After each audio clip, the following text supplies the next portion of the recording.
Hello, friends. This is Vijay Bhambwani, and I've been trading these markets since 1986. Through my podcasts and videos, I would like to share my learnings and experience in my 36-year-long journey. I have been advocating that there is no super cycle in commodities, especially energy, and I've been saying this since 2021 when the echo chambers of the super cycle theory were the shrillest. They followed up with 2022, but definitely there was fatigue, there was cost of carry, and interest costs were killing into even the hope of the biggest diehard traders.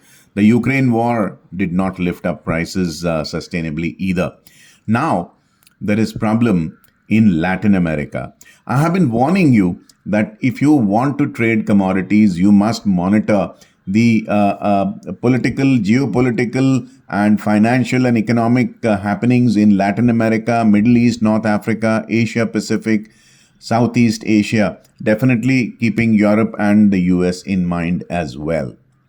Now, I've covered elections of Peru and Chile in the past on my social media accounts. And I've seen President Pedro Castillo, an ex-school teacher and union leader, coming to power in Peru, and Gabriel Boric, student union leader, come to power in Chile. Now, their policies were greeted with a lot of cheer initially, but then there were protests on the streets. The political situation became so fluid that sometimes their ministers were changing every month. And now Argentina has elected a libertarian economist, Javier Milei, as their president. And you are wondering, why should I care?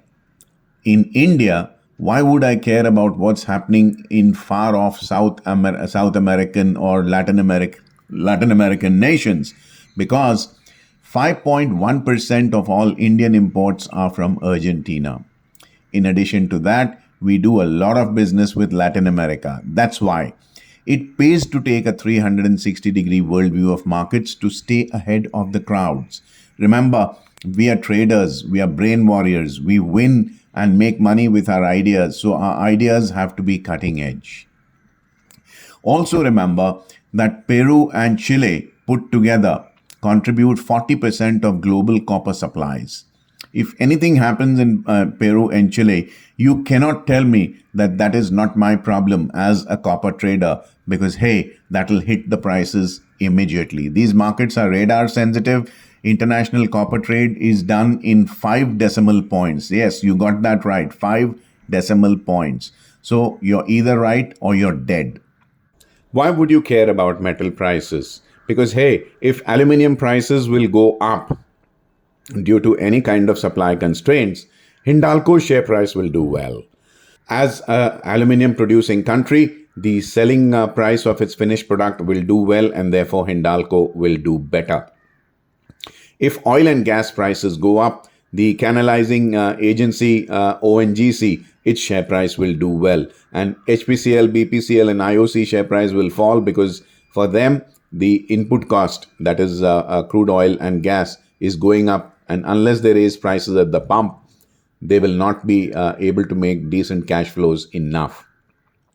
Same goes for edible oils. Same goes for pulses. Same goes for wheat and cereals and every other commodity that we import. You have to stay tuned with what's happening in the world around you. Now, some things to note about the president-elect in Argentina. He's a trained economist and a radical thinker. He wants to dump the Argentine peso, which is the local currency, and he wants to adopt the US dollar as the Argentine currency. There's a problem here though. There are not enough dollars in the treasury of the government, which is teetering on the brink of a collapse due to hyperinflation and negative balance of trade. The problem is, where will he bring the dollars from? But I'll come to that later. The president-elect suggests shutting down the central bank. He accuses it of corruption and ineptitude, inefficiency, and stupidity. He uses abusive and profane language against his opponents. I'll come to that again too. He will probably take a very centralized approach to decision making, which would mean that one man taking most of the decisions. That's risky. Point number three, the Argentine economy is US dollars 622 billion in size. 40%, 40% of the population lives below the poverty line, and the nation is due for US dollar 22 billion in international debt repayment in 2024. If there are not enough dollars in the Argentine treasury, where will the money come from? Inflation is a whopping 143%. It's one of the highest in the world. And central bank interest rates are 133%. Are these figures shocking? I think they should shock you. A deep devaluation of the currency seems inevitable, which will trigger a hyperinflation storm. Just when you think 143% is not enough, yes, I'm warning you, there will be hyperinflation even over and above the 143% base value. Now, Argentina is vying with Venezuela, where highest inflation rates in the world are concerned. The president-elect has campaigned with a chainsaw ahead of the elections, coming out with his supporters in the streets with a running chainsaw, promising to cut down government expenditure, government debt, and corruption alike. Like I said, he uses abusive and profane language against his opponents in national TV broadcasts. Being a bachelor, he has a huge coterie of pet dogs, and all of them are named after Argentinian economists who he doesn't agree with. Now, that's pretty volatile in temperament, I would say. The president-elect has no official political party, not much of experience to run into a political power either. He has no cabinet members that he has shortlisted. He does not have any wireframe or infrastructure to run the nation. He has won purely on the promise of radical reform and total change in the nation. Now, that's something that's pretty interesting into inverted commas. Now, my observation from election victories of Pedro Castillo, Gabriel Boric, and now Javier Milei is that the people of Latin America are fed up of poverty, corruption, unemployment, and will vote for anyone who sounds promising enough.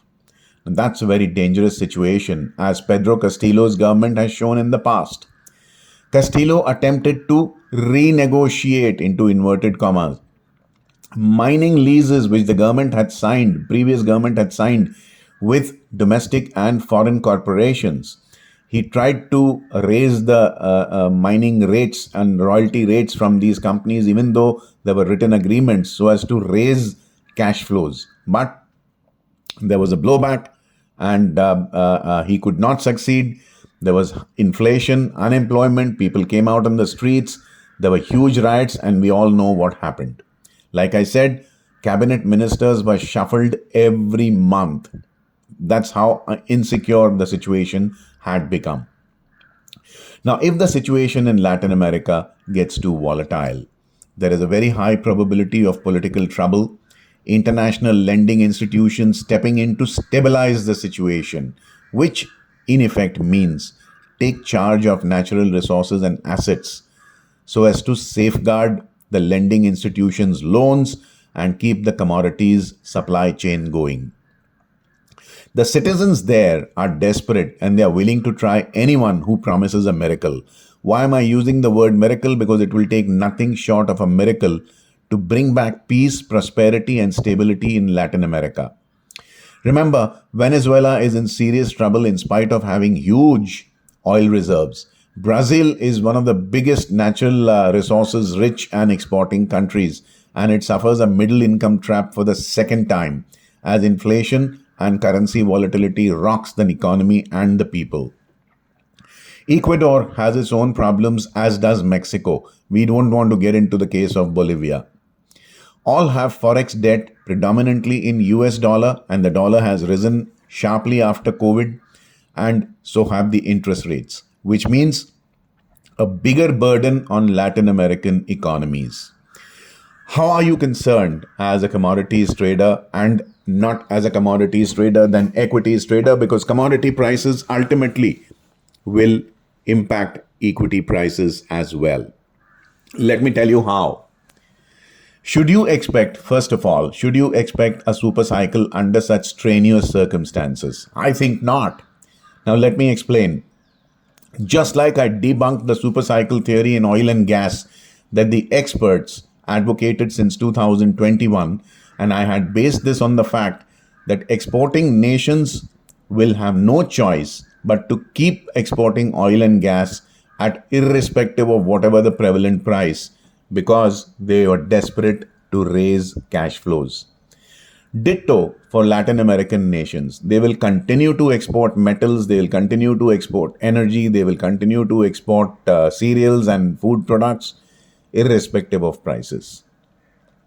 The lending nations will ensure that Latin Americans supply natural resources to their lenders at discounted prices so as to keep servicing their loans. This is a small, or rather, not so small fact that the experts tend to forget. Sure enough, prices might spike temporarily due to supply disruptions, political protests, and if there is stoning or setting fire of infrastructure, etc., etc. But a super cycle, it definitely is not. The super cycle theory is dead. Long live the super cycle. Prepare to welcome pro-cyclical hysteresis in commodity prices. I've talked about it on a free Telegram channel. Do connect with me there. The name is Market 360 Degrees with Vijay Bhambwani. Go figure if anyone is giving you this kind of research and this kind of thought process in the public domain for free. You as equity and commodity traders have to pay attention to everything that goes on in the world around you. Stay sharp. Have a profitable day. All the best.